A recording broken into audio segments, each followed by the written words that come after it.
We all organism for its existence need food. Why we need food? Because food provides us material for growth and development, and most important thing, it provides us energy. Now, when we have studied about the nutrition process, that is how the food is taken inside the body of an organism, then we have studied that the food is broken into a simplest form and is distributed in all the cells of the body. That means the body will take out the energy from that food from the cells only, and from those simplified molecules only. And those simplified molecules from which all the organism derive its energy, that molecule is glucose molecule. And where it is present? It is present in the cytoplasm. Now, from this glucose molecule, how different organisms they derive their energy, it is different for different organism. So let us see how different organisms they derive energy, and this deriving the energy from the food, this process is known as respiration. And today we are going to study about this respiration, how it takes place in human beings, how it takes place in plants, and how it takes place in other organisms. So let us see how the respiration takes place in organisms when they do different activities. So now you can see that the because this energy is released from the organisms, it is released in the cells, and it is released from the molecule called as glucose molecule. So the pathway it takes is, it can be that this glucose molecule can be broken with the help of oxygen, and here it can produce carbon dioxide, water, and energy. Lots of energy is produced. So you can see that we have written it with a big E, because lots of energy is produced here. And but what happens when you are doing the activities, or when the muscles are working slowly, then this particular reaction takes place, what you have studied here. But what happens when these muscles keep on doing lots of activity, then you see that this particular glucose, which needs oxygen for giving out energy, now that much of oxygen is not is being available for the muscles, and these muscles they need more energy. So what happens? So these particular here a different kind of respiration takes place in the absence of oxygen, and that respiration is called as anaerobic respiration. Students, earlier in the presence of oxygen, when they were releasing carbon dioxide and water and energy, that's called as aerobic respiration. But now the muscles, when they are getting less oxygen and no oxygen, and still the brain is saying to the muscles that keep on deriving energy. So now they derive energy in the absence of oxygen, and that is called as anaerobic respiration. But in this process, the energy is also not more, and a special compound is produced over here, chemical is produced over here, which is called as lactic acid. This lactic acid, it gets accumulated in the muscles, and that is what gives us cramps when we keep on using a particular muscles excessively. Now students, there is another organism. So now in another organism, that is yeast, what happens that the respiration can take place in the absence of oxygen again. But here in the absence of oxygen, the yeast, it forms carbon dioxide and another compound called as ethanol, and also it produces energy. But this energy is also not as compared to the aerobic respiration, the energy is less over here. And this ethanol, this whole process is called as fermentation. This is called as fermentation. And during this fermentation of the glucose molecule by the yeast can be utilized at a commercial scale to make certain beverages like beer. And although we don't recommend the use of this alcohol to the students, but you should know that during this fermentation process by the yeast, it produces alcohol. So it is used commercially for making these kind of beverages.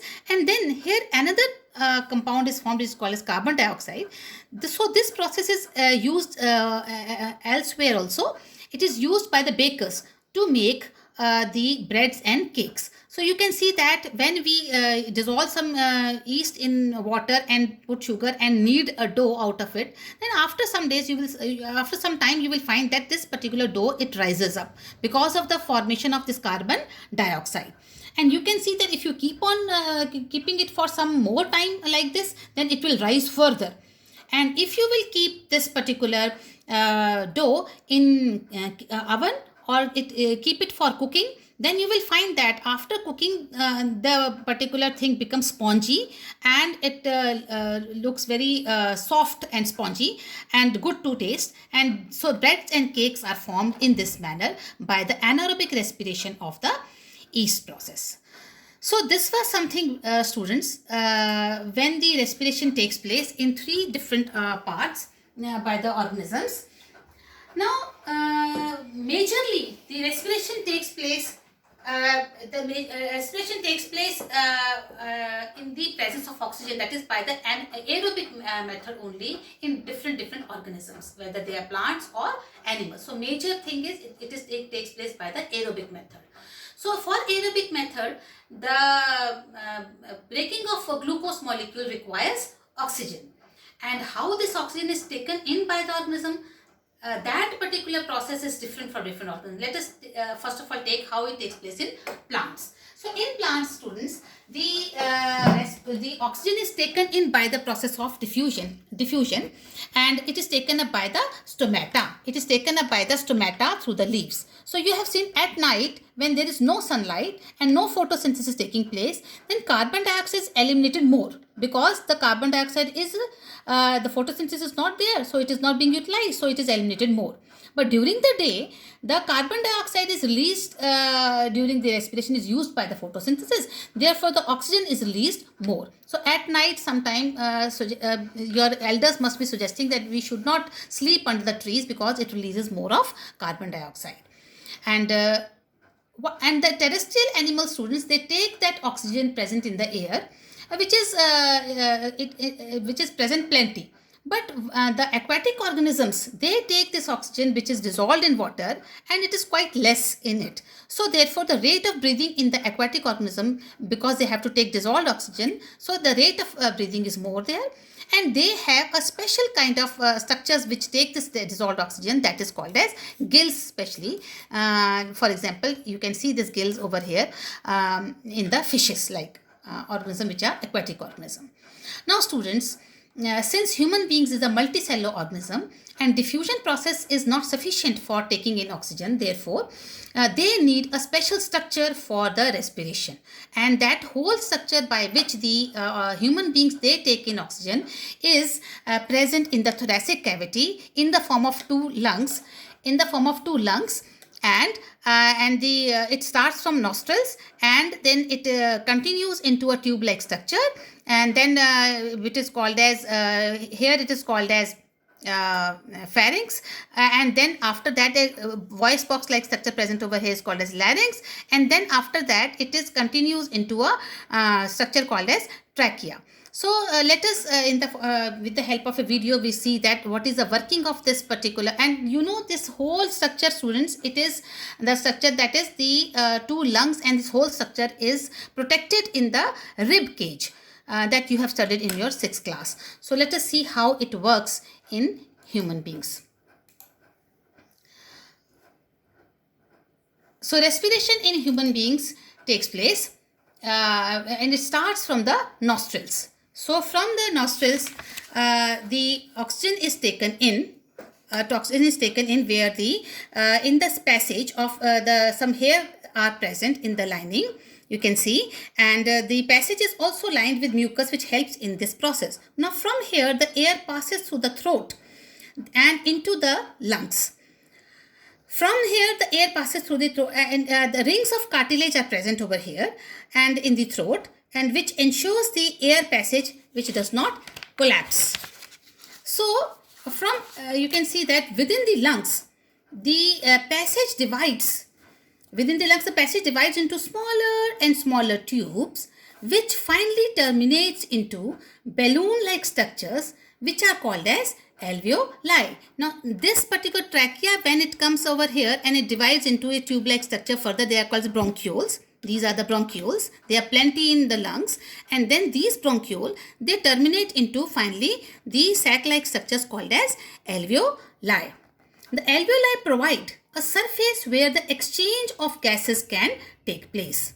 The walls of the alveoli contain an extensive network of blood vessels.